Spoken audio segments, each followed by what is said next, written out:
Have you ever felt like you weren't artistic enough to draw your own leather tooling patterns, especially when it comes to belts? A lot of people want the freedom to draw their own patterns, get away from using just pattern books and pattern packs, but feel intimidated by the process, and especially when it comes to belts, they feel restricted when you get into that narrow space. I don't feel like I'm overly artistic, and I have had to break things down to basic fundamentals that I can follow to help build all of my patterns. So in this video, I'm going to show you 5 steps to draw a simple belt pattern, and that's going to give you a foundation to build on as you go. So we're going to flip the page here. We'll go to this basic outline.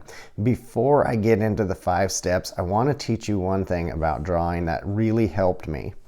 Rather than putting my pencil down and trying to draw a line, I work on sketching.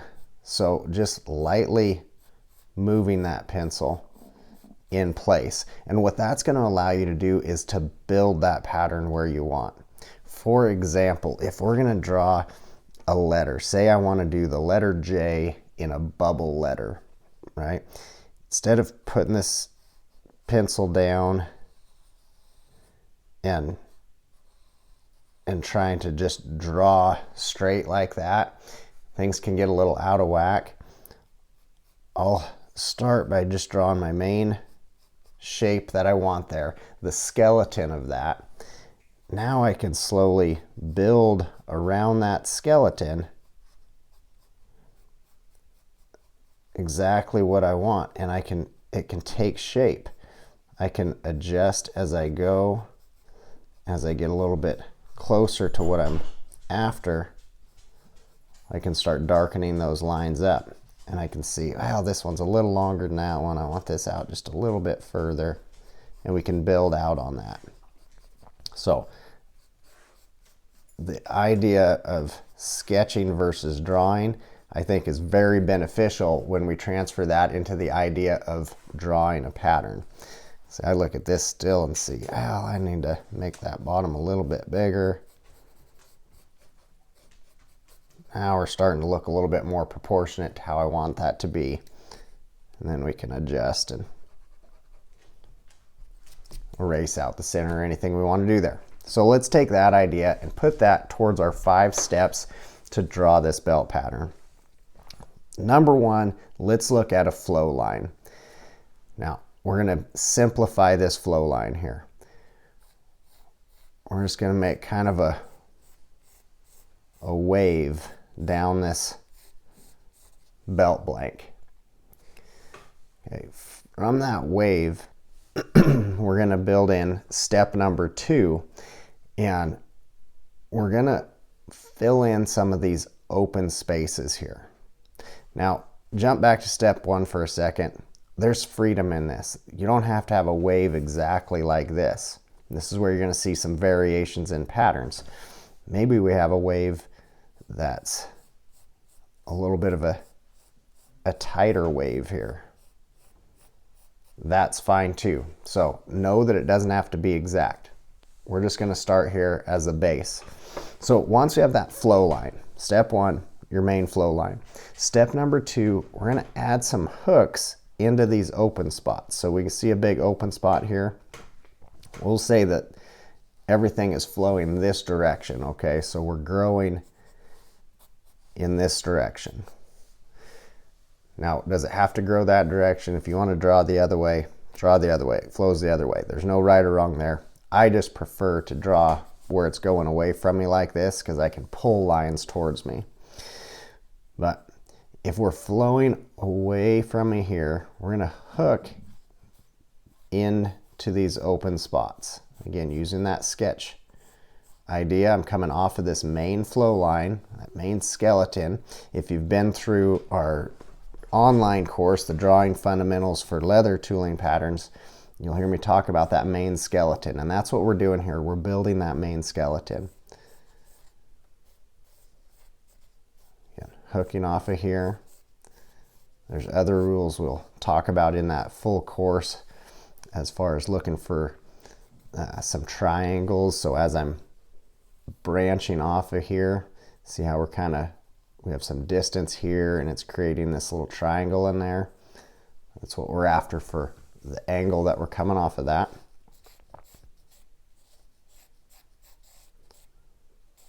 Fill into those open spots. We could see on this end we'd be coming one from down off the page there. So step one, that main flow line. Step two, let's add some hooks into those open spots. Now step number three, we're going to add space fillers. Now what's a space filler? These hooks that we just threw out here were in this big open space, so we threw some hooks into there. Now we're adding some space fillers around this. Now that space filler could be a flower, a leaf, a scroll. We're gonna, a stump. There's lots of different things, right? As you learn, as you grow in your drawing, you can add different space fillers to that. So we're gonna keep it basic, and we're gonna have kind of a big scroll here. So I'm building around that skeleton, doing my sketching here. Just fade that back towards that main skeleton line.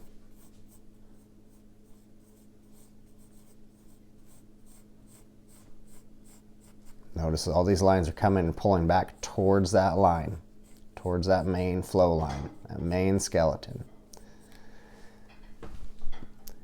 Now, we can work down. I'm going to use these top two to show you just the basic kind of bigger scroll look to it.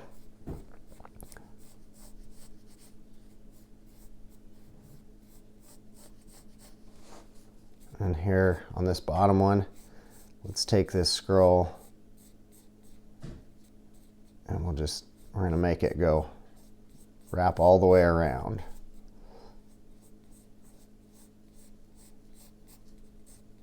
Just to show that a little bit different there. Now notice I'm staying off of my edges here. That's just keeping in mind that we're going to have a stitch line running down that edge. That's why I'm kind of holding back from that. All right, so step one, we had our flow line. Step two, we put our hooks into those open spots. Step three, we added those space fillers. So we added our bigger piece there to fill that space. Now step four, let's add sticker vines. Now what are sticker vines? Those are going to be these little vines that branch off.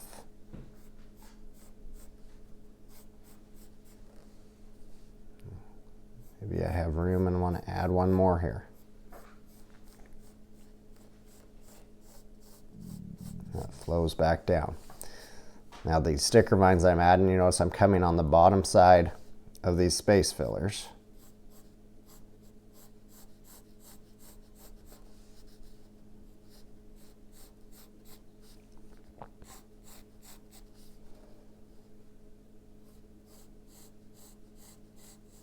I want lines to come like they're going to continue into one but not intersect here. So as I'm building out the stuff on the outside, I can darken up some of those lines as we're sketching them together. There's one more here. We need to add our sticker vines down here. Okay. And we'll pretend this was going up this direction and we had another one coming, so we would have that sticker vine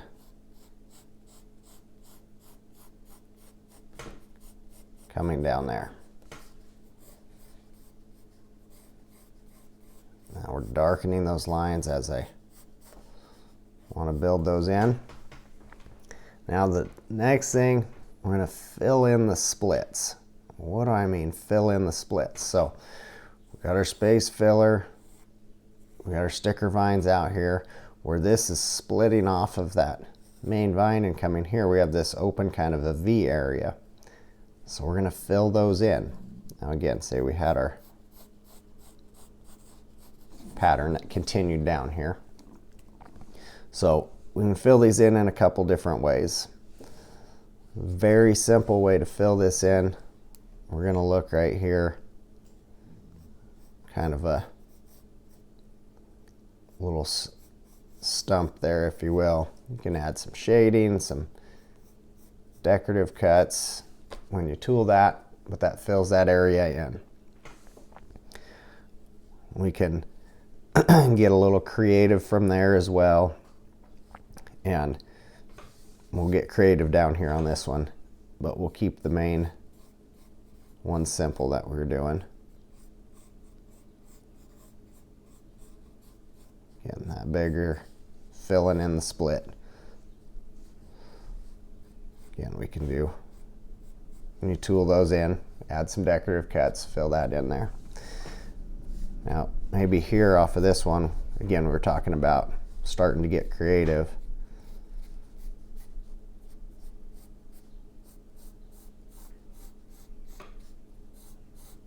And kind of build in that outside of this swirl here.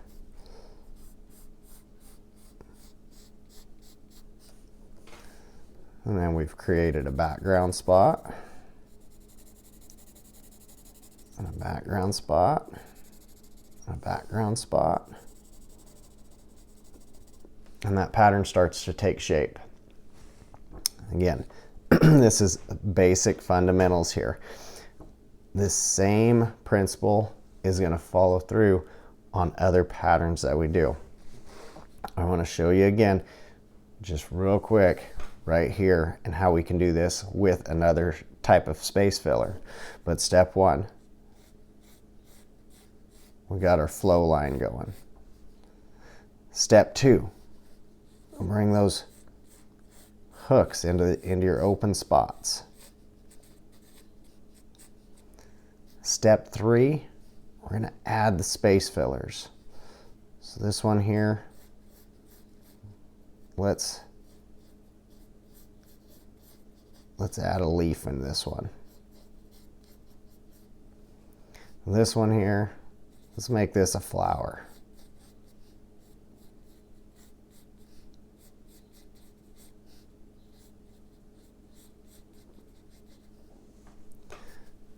Okay, step four, we're going to add sticker vines. So we're going to bring these vines down the bottom.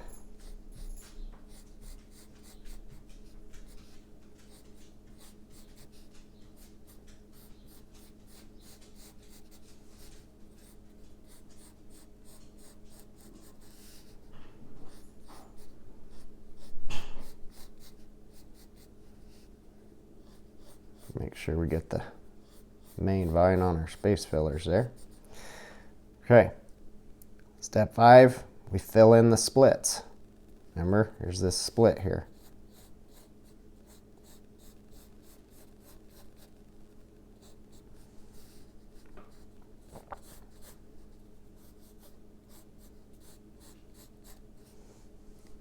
Now with this, we've created some background spots. This was a quick, rough sketch here, but just want to show you following those same fundamentals that we just talked about, but using actual flowers and leaves to a space filler, we're able to get that done as well. So I don't want you to be intimidated by drawing your own patterns. Now, it's great to tool patterns that you get out of books and things to help you learn how to tool. It's also good to learn the fundamentals of drawing at the same time, so we can learn how to piece patterns together and how to adjust those ones in the books that you want, if you want to make them fit something else or add to there.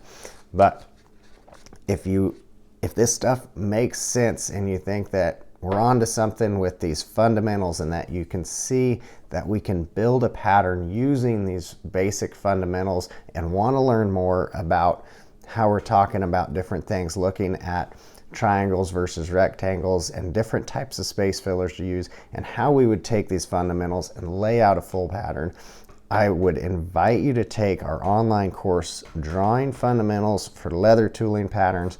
We'll link that up down in the description so you can check that out. And once you get that, you have lifetime access to go back, rewatch, touch up. Check out some of the practice techniques that we have in there as well. So appreciate you hanging on. Can't wait to see you in the next video.